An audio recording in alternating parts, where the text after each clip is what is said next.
नमस्कार, मैं हूं आकांक्षा और आप देख रहे हैं आईबीसी 24। साथ की बड़ी बात में आप सभी का स्वागत है। इस बुलेटिन में हम आपको मध्य प्रदेश, छत्तीसगढ़ के साथ ही देश और दुनिया की तमाम बड़ी खबरों के बारे में अपडेट देते हैं। तो चलिए शुरुआत करेंगे मध्य प्रदेश के कोरोना अपडेट के साथ। पिछले 24 घंटे की अगर बात की जाए तो मध्य प्रदेश में 242 कोरोना के नए केसेस सामने आए हैं। वहीं 24 घंटे में 36 मरीजों की मौत हुई है। धीरे धीरे मौत का आंकड़ा बढ़ता हुआ नजर आ रहा है। वहीं अगर डिस्चार्ज की बात की जाए तो मध्य प्रदेश में 24 घंटे में 516 मरीजों को डिस्चार्ज किया गया है। और अगर कुल आंकड़ों की बात की जाए कि एक्टिव मरीजों की संख्या कितनी है तो ये संख्या 3,941 तक जा पहुंची है। मध्य प्रदेश में अब तक 7,88,425 कोरोना के केस सामने आए हैं और मध्य प्रदेश में अब तक 8,588 मरीजों की कोरोना के चलते मौत हो चुकी है। मध्य प्रदेश में अब तक 7,75,896 मरीज स्वस्थ भी हो चुके हैं। मध्य प्रदेश का कोरोना अपडेट आपकी टीवी स्क्रीन पर।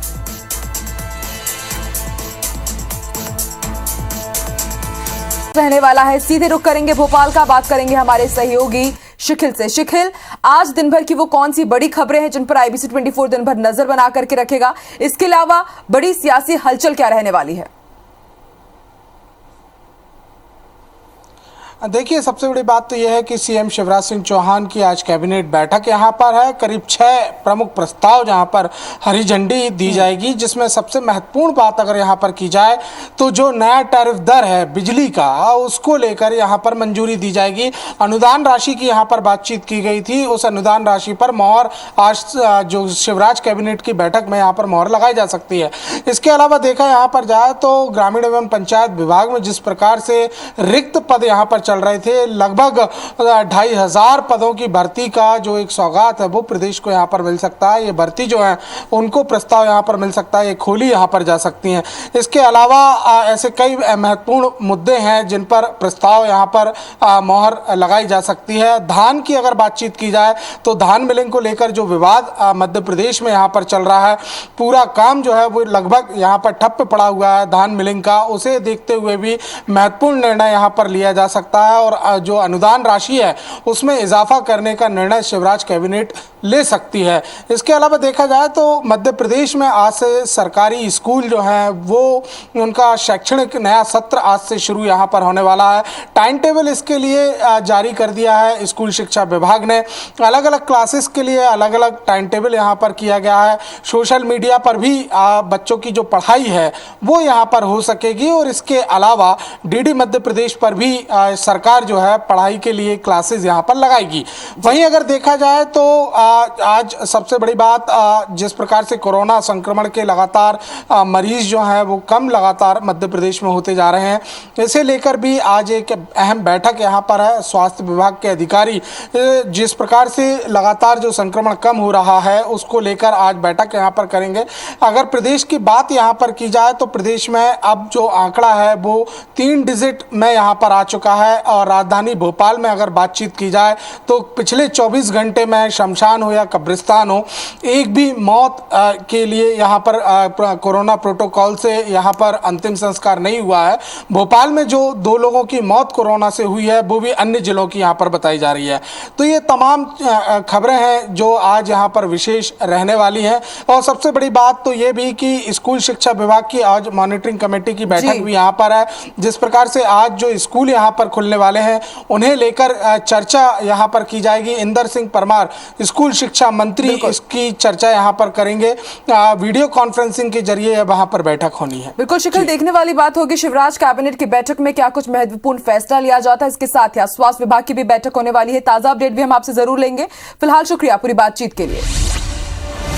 चलिए बढ़ते हैं आगे, बात करेंगे रायपुर की। बड़ी खबर मिल रही है, कांग्रेस की बैठक का आज दूसरा दिन है। सरकार के 2.5 साल पर कांग्रेस की ये बैठक होगी।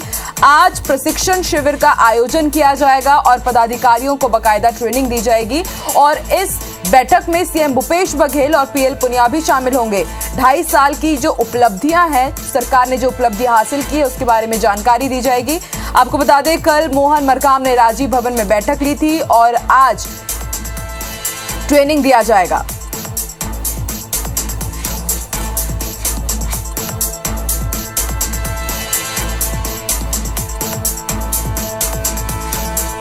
तो कांग्रेस की बैठक का आज दूसरा दिन है। कांग्रेस सरकार के 2.5 साल पूरे होने वाले हैं 17 जून को। ऐसे में 5 दिवसीय कार्यक्रम का आयोजन किया जा रहा है कांग्रेस की तरफ से और आज दूसरे दिन प्रशिक्षण शिविर का आयोजन किया जाएगा। पीएल पुनिया के साथ ही सीएम भूपेश बघेल भी इसमें शामिल होंगे। और ज्यादा जानकारी के लिए सीधे रुख करेंगे रायपुर का, बात करेंगे हमारी सहयोगी प्रिया से। प्रिया, आज दिन भर के घटनाक्रम की अगर बात की जाए तो कौन सी बड़ी सियासी हलचल है, इसके अलावा वो कौन सी बड़ी और अहम खबरें होने वाली जिस पर आईबीसी 24 दिन भर नजर बना करके रखेगा?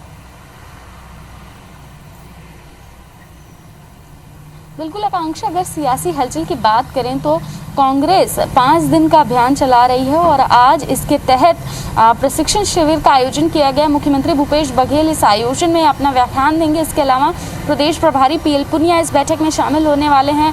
प्रदेश अध्यक्ष मोहन मरकाम इस बैठक में शामिल होने वाले हैं। सभी मोर्चा प्रकोष्ठों को भी कहा गया है, वहाँ के जितने भी पदाधिकारी हैं उनको भी कहा गया इसमें शामिल होने के लिए और सभी को प्रशिक्षित किया जाएगा।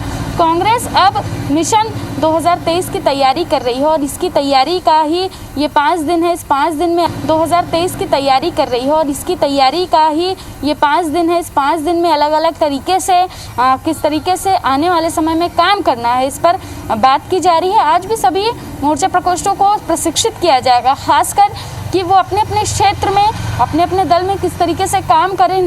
जो नीचे तक के कार्यकर्ता हैं उनको कैसे रिचार्ज रखा जाए, कैसे कार्यकर्ताओं के दम पर फिर से इस बार सरकार बनाने पे बात की जाए, क्योंकि पिछले साल भी हमने देखा कि कांग्रेस लगातार कार्यकर्ताओं को रिचार्ज करती रही। माफ़ कीजिएगा, पिछले चुनावी साल में हमने देखा कि कांग्रेस कार्यकर्ताओं को लगातार रिचार्ज करती रही और एक बड़ी वजह रही कि कांग्रेस के कार्यकर्ता रिचार्ज थे और कांग्रेस इतनी बड़ी बहुमत के साथ सत्ता में आ पाई। तो इस बार भी कांग्रेस कहीं ना कहीं इसी फॉर्मूले को अपना रही है कि पहले कार्यकर्ताओं को रिचार्ज किया जाए, उसके बाद जनता तक जाएंगे। तो कार्यकर्ताओं को रिचार्ज करने का दौर जो है वो शुरू हो गया है। इसके अलावा मुख्यमंत्री भूपेश बघेल आज भी 2 जिलों को विकास कार्यों की सौगात देने वाले हैं। लगभग रामानुजगंज और बलरामपुर को लगभग 324 करोड़ के 302 विकास कार्यों की सौगात देने वाले हैं। लगातार रोजाना मुख्यमंत्री भूपेश बघेल 2 जिलों को विकास कार्यों की सौगात दे रहे हैं। अब तक 3800 करोड़ से अधिक विकास कार्यों की सौगात अलग अलग जिलों को वो दे चुके हैं। लंबे समय से कोविड के कारण कई विकास कार्य जो हैं वो पड़े हुए थे, नहीं हो पा रहे थे, अब उसमें तेजी देखने को मिल रही है और यही विकास कार्यों की सौगात आज देंगे। इनमें पुल पुलिया की सुविधा है, पंचायत भवन है, इन तमाम विकास कार्यों की सौगात अलग अलग जिलों को मुख्यमंत्री भूपेश बघेल दे रहे हैं। इसके अलावा आज से एक अच्छी बात है कि बच्चों के लिए न्यूमोकॉल की इंजेक्शन जो है वो निःशुल्क सरकार के द्वारा लगाई जाएगी। ये मार्केट में 30 से 3200 की ये इंजेक्शन आती है, लेकिन अभी फ़िलहाल इसे राज्य सरकार स्वास्थ्य विभाग मुफ्त में बच्चों को लगाएगा। जो भी स्वास्थ्य केंद्र हैं, प्राथमिक स्वास्थ्य केंद्र हैं, सामुदायिक केंद्र हैं, वहाँ पर इसके लिए सेंटर बनाया जाएगा। आंगनबाड़ी कार्यकर्ताओं की मदद से ये बच्चों को लगाया जाएगा। निमोनिया जैसे 13 इन्फेक्शन से ये बच्चों को बचाता है और संक्रमण के इस दौर में जब तीसरी लहर की बात है तो इस तरीके के अभियान और महत्वपूर्ण हो जाते हैं और ऐसा लगता है कि आने वाले समय में इसके और फायदे देखने को मिलेंगे। वहीं संक्रमण की रफ्तार प्रदेश में कम हो रही है। बीते 24 घंटे में लगभग 600 नए संक्रमण के मामले आए हैं। वहीं डिस्चार्ज होने वालों की संख्या लगभग दोगुनी है। प्रदेश में लगातार स्थितियां बेहतर हो रही हैं, लेकिन बीते 24 घंटे में जो मौतों का आंकड़ा है वो थोड़ा परेशान करने वाला है। बीते 24 घंटे में 17 लोगों की जान गई है और मोर्टेलिटी रेट आज की बात करें, बीते 24 घंटे की बात करें तो एकाएक फिर बढ़ी हुई नज़र आ रही है, क्योंकि कुछ दिनों से हम देख रहे थे कि मृत्यु दर यानी कि मोर्टेलिटी रेट थोड़ी कंट्रोल में थी और वो राहत की बात थी कि लोग कम मर रहे थे। लेकिन बीते 24 घंटे में एक बार फिर से मोर्टेलिटी रेट बढ़ता नज़र आ रहा है। 17 लोगों की जान गई है जबकि केवल 600 नए संक्रमण के मामले आए हैं। तो स्थितियाँ लगातार राहत की हो रही हैं और आईबीसी 24 लगातार अपने दर्शकों से यही अपील कर रहा है कि भले छूट मिल रही हो, भले राहत मिल रही हो, लेकिन बचाव ज़रूरी है। वैक्सीनेशन ज़रूर करवाएं और यदि घर से बाहर निकलें तो कोविड के जितने भी प्रोटोकॉल्स हैं उनका पालन ज़रूर करें। बिल्कुल प्रिया, प्रोटोकॉल का पालन करना होगा, तभी तीसरी वेव से हम सब बच भी पाएंगे। बहुत बहुत शुक्रिया पूरी जानकारी के लिए। चलिए बढ़ते हैं आगे, बात करेंगे बिलासपुर से। बहुचर्चित टूल किट मामले में आज छत्तीसगढ़ हाईकोर्ट से पूर्व मुख्यमंत्री रमन सिंह और भाजपा प्रवक्ता संबित पात्रा को कल बड़ी राहत मिली है।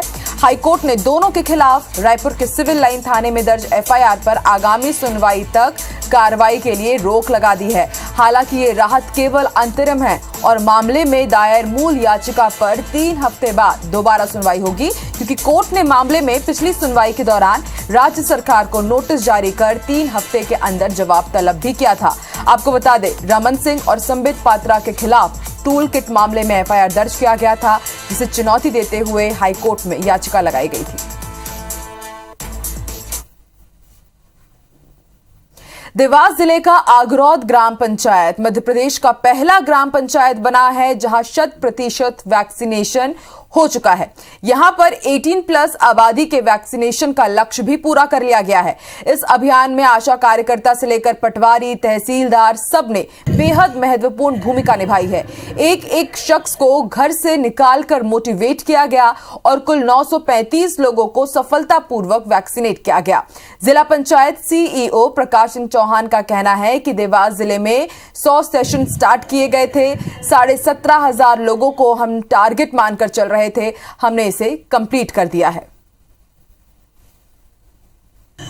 17,500 में से 17,500 ही वैक्सीन हम आज वैक्सीनेटेड कर चुके हैं। और एक खास बात, आगरौद ग्राम पंचायत जो टोंक तहसील में आती है, खुशी की बात है कि वहाँ पर जितने हमारे 935 टारगेटेड पॉपुलेशन थी, उनका 100% वैक्सीनेशन करा चुके हैं। तो देवास जिले का आगरौद गांव, कहने को तो ये गांव है, लेकिन कई शहरों के लिए ये एक मिसाल साबित हुआ है। टीकाकरण अभियान को जिस गति से लेकर के आगे जाना चाहिए, उसकी मिसाल साबित करता है आगरौद गांव। यहां पर कहा जा रहा है कि 100% टीकाकरण अभियान पूरी तरह से सफल हो चुका है। 18+ की बात हो या फिर 45+ की बात हो, वैक्सीनेशन का टारगेट यहां पूरा कर लिया गया है। यह भी बताया जा रहा है कि देवास जिले में हर दिन 17,500 लोगों को टीकाकरण करने का टारगेट बनाया गया था और धीरे धीरे करके अब ये पूरा होता हुआ नजर आ रहा है। और ज्यादा जानकारी के लिए बात करेंगे हमारे सहयोगी मोहनीश। छोटे छोटे गांवों की बात की जाए या फिर शहरों की बात की जाए, तो हम देख रहे हैं कि टीकाकरण को लेकर के किस तरह से भ्रांतियां, अफवाह काफी देखने को मिल रही है। लेकिन इसके बाद देवास में एक ऐसा ग्राम पंचायत जहां पर वैक्सीनेशन का पूरा टारगेट पूरा हो गया है। हाँ जी, बिल्कुल बड़ी राहत, बड़ी सुखद बड़ी खबर है ये, जहाँ पर इतनी भ्रांतियां फैली हुई है वैक्सीनेशन को लेके। प्रशासनिक अमला लगातार लगा हुआ है, शासन द्वारा कहीं ना कहीं, सीएम द्वारा कहीं ना कहीं निर्देश दिए जा रहे हैं और बड़ी बेशक इन लोगों को समझाया जा रहा है, आम जनता को समझाया जा रहा है कि वैक्सीनेशन करवाए। इस बीच में एक छोटा सा ग्राम जहाँ पर कई अव्यवस्थाएं बनी होती है, व्यवस्थाओं को बनाया जाता है, प्रशासनिक अधिकारियों के दौरे भी कम होते हैं, वहाँ पे इस प्रकार का वैक्सीनेशन पूरा होना एक बहुत बड़ी अच्छी पहल मानी जा सकती है ग्रामीणों की, और एक अच्छा उदाहरण माना जा सकता है जो आम लोगों के लिए एक अच्छा संदेश का रूप है। बिल्कुल मोहनीश, बहुत बहुत शुक्रिया पूरी जानकारी के लिए।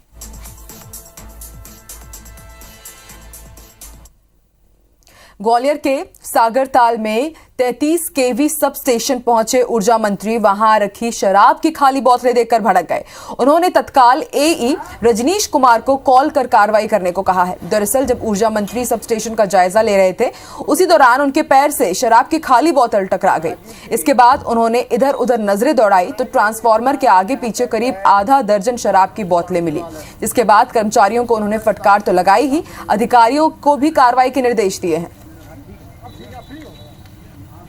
निरीक्षण करते दौरान मैंने जो पाया कि वहाँ पे शराब की बोतलें पड़ी हुई हैं जो नहीं रहनी चाहिए। कैंपस सरकारी कैंपस है, उसके लिए मैंने अधिकारियों को निर्देश दिए हैं कि जो भी दोषी है उनके खिलाफ कार्रवाई कीजिए और ऐसी अनियमितताएं कहीं दूसरी जगह न मिलें, यह भी सुनिश्चित करें। सिवनी मालवा में नर्मदा घाटी के बाबरी घाट पर नाव का पंप अचानक खराब हो गया और यात्रियों से भरी नाव नदी के बीचों बीच फंस गई। नाव में लगभग 20 से 25 यात्री सवार थे। नदी में बीचों बीच फंसे नाव सवार यात्री घबराकर मदद के लिए चिल्लाने लगे। कुछ तो मदद के लिए अपने परिचितों के साथ डायल 100 को भी फोन लगाते रहे। सूचना मिलने पर शिवपुर थाना प्रभारी, सिवनी मालवा एसडीएम और तहसीलदार मौके पर पहुंचे। 1 से 1.5 घंटे की कड़ी मशक्कत के बाद नाव में फंसे से यात्रियों को निकाला गया। सिवनी मालवा जनपद पंचायत सीईओ दुर्गेश भूमरकर ने बाबरी घाट में नाव फंसने की जानकारी दी। नाव में सवार 20 से 25 लोगों को दूसरी नाव की मदद से घाट तक लाया गया। जांच के बाद नाव संचालक के खिलाफ एक्शन लेने की बात की जा रही है। जो नाव संचालक था उसके द्वारा बाढ़ आने के बावजूद भी नाव चलाई गई है, जिसमें हमारी जो शर्तों का उल्लंघन है 12 कंडिका क्रमांक 12 के अनुसार, तो उसको हमने अभी तत्काल प्रभाव से निरस्त करने का ऑर्डर दिया है सभी 9 घाट को। अंबिकापुर में ट्रांसपोर्ट नगर बसना दूर की कौड़ी दिखाई दे रहा है। ऐसा इसलिए क्योंकि नगर निगम ने नगर बसाने के लिए 12 साल में लाखों खर्च किए, लेकिन उस जमीन पर जो ट्रांसपोर्ट नगर के लिए दी ही नहीं गई थी। जिला प्रशासन के संज्ञान लेने के बाद अब यह मामला सियासत का मुद्दा भी बन गया है। देखिए इस रिपोर्ट में।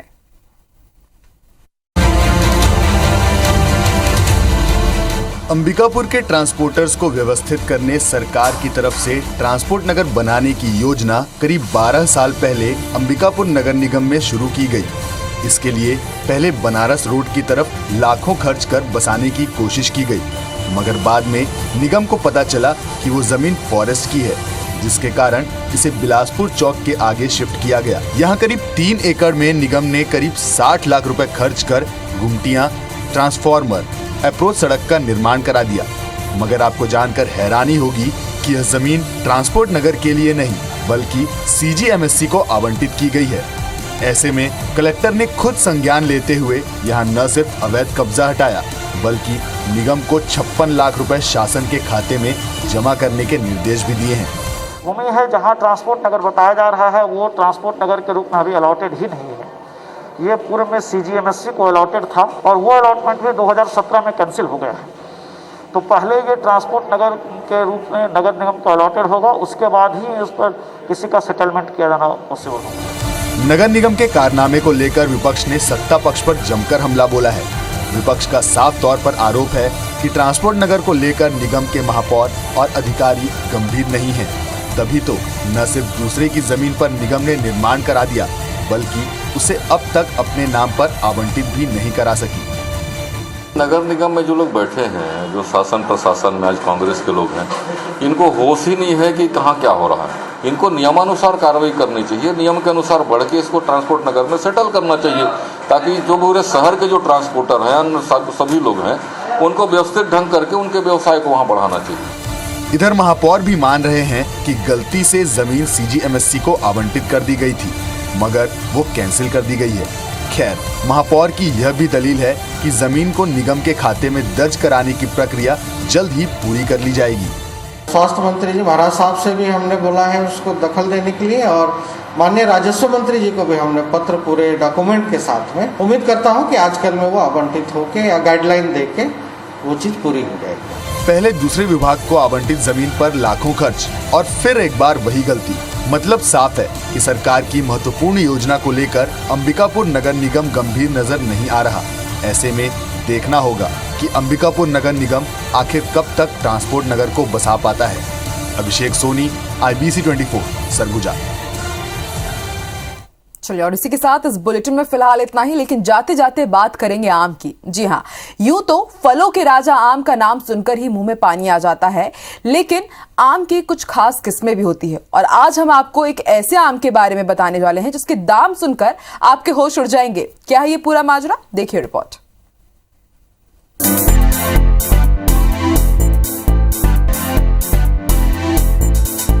ये है दुनिया का सबसे महंगा आम, ताइयो नो तामागो। इसे टोरेंगो दी टोमेगो भी कहा जाता है। जबलपुर की चरगवा रोड पर एक किसान ने अपने 12 एकड़ के बगीचे में जापान में मिलने वाले इस महंगे आम की 14 अलग अलग किस्में लगाई है, जिसमें तमागो आम की 54 पेड़ है। एक तमागो आम की कीमत अंतर्राष्ट्रीय बाजार में 2,70,000 रुपए है। जापान में इस आम को पॉली हाउस के अंदर सुरक्षित वातावरण में उगाया जाता है, लेकिन अब इसे जबलपुर की आबो हवा भी भा गई है। दुनिया में शायद ही कोई ऐसा शख्स होगा जिसे फलों का राजा आम ना पसंद हो, और आम अगर उम्दा किस्म का है तो उसके दाम कितने भी देने के लिए लोग तैयार रहते हैं। और यकीन मानिए कि जबलपुर में ऐसा आम भी उगाया जा रहा है जिसका दाम अंतर्राष्ट्रीय बाज़ार में 2 से 3 लाख रुपए प्रति नग तक है। टोरेंगो दी टोमेगो नाम की इस वैरायटी, जो कि जैपनीज़ वैरायटी है आम की, वो जबलपुर में उगाई जा रही है। जहाँ तक टोरेंगो दी टोमेगो की बात है, क्या खासियत है साहब इसकी कि दाम इसका सुना कि पिछले साल तो 2 लाख रुपए 2,70,000 प्रति नग तक बिका। सर एक्चुअली ये जैपनीज़ मैंगो है और जापान में इसको पॉली हाउस में संरक्षित वातावरण में उगाया जाता है। और इसका सबसे जो प्लस पॉइंट कहा जाएगा इसकी अथाह खूबसूरती ना सिर्फ ऊपरी शैल की बल्कि अंदर के इसकी जेली जैसे पल्प की भी है। फ्रेगरेंस अथाह है, खूबसूरती बेपनाह है और उसका जो जेल है, जेली जैसा पल्प है, वो बहुत ही टेस्टी है, बहुत ही स्वादिष्ट पल्प है। लगभग 6 वैरायटीज़ ऑफ जैपनीज़ मैंगो यहाँ पर रोपित किए गए थे 3 वर्ष पूर्व। आने वाले भविष्य में हमारे जबलपुर शहर का नाम मैंगो के रूप में बहुत अच्छे से पहचाना जाएगा। यहाँ पर एक उपलब्धि और जुड़ेगी कि जो वर्ल्ड क्लास का मैंगो हमारे जबलपुर शहर में पैदा हो रहा है। बहुत बहुत शुक्रिया। संकल्प सिंह परिहार से हमने बात की, एक तरह से मैंगो मैन कह सकते हैं, क्योंकि जबलपुर को मैंगो सिटी बनाने की दिशा में वो लगातार आगे बढ़ रहे हैं। टोरेंगो दी टोमेगो को यहाँ प्रोड्यूस कर रहे हैं और 21,000 रुपये प्रति नग तक की बोली जो है लग चुकी है। लेकिन वो इस बात को लेकर आश्वस्त हैं कि कहीं ऊंचे दाम पर ये मैंगो भी बिकेंगे और उनसे प्रोत्साहित होकर जबलपुर में बड़ी संख्या में लोग इस तरह से आम के बागीचे लगा रहे हैं। देखना लाजमी होगा कि जबलपुर को उसका ये तमगा है कब तक मिलता है। लेकिन फ़िलहाल तो टोरेंगो दी टोमेगो के नाम से और इस फल की वैरायटी के नाम से संकल्प सिंह परिहार और जबलपुर को पहचाना जा रहा है। फिलहाल जबलपुर के अलावा भारत में इस आम की खेती और कहीं नहीं हो रही है। आपको बता दें कि तमागो या टोरेंगो दी टोमेगो लाल रंग का होता है, इस वजह से इसे एग ऑफ सन भी कहा जाता है। ये आम मूलतः जापान के मियाजारी प्रांत में पैदा होता है। पकने के बाद फल जाली में ही गिरकर लटकते हैं। यह आम मार्केट में फलों की दुकानों पर नहीं मिलता, बल्कि इसकी बोली लगती है। नीलामी में सबसे ज्यादा कीमत देने वाले के हाथ ये फल लगता है। फिलहाल इन आमों की बोली 21,000 रुपए प्रति नग लगाई गई है, जो आगे बढ़कर लाखों में हो सकती है। जबलपुर को मैंगो सिटी का दर्जा दिलवाने का लक्ष्य लेकर आगे बढ़ रहे संकल्प सिंह परिहार के फार्म में यूँ तो दर्जनों किस्म के लाजवाब मैंगो हैं, लेकिन टोरेंगो दी टोमेगो की बात ही निराली है, क्योंकि इसके एक आम की कीमत ही अंतर्राष्ट्रीय बाज़ार में 2.5 से 3 लाख रुपयों की बताई जाती है। हालांकि इस खेती के पीछे अथक परिश्रम छुपा हुआ है, लेकिन ये जो मुकाम आज संकल्प सिंह परिहार ने पाया है, यही वजह है कि वो आज सैकड़ों प्रयोगवादी किसानों के प्रेरणा स्रोत बन गए हैं। कैमरामैन सतीश सराठे के साथ विजेंद्र पांडे, IBC 24 जबलपुर।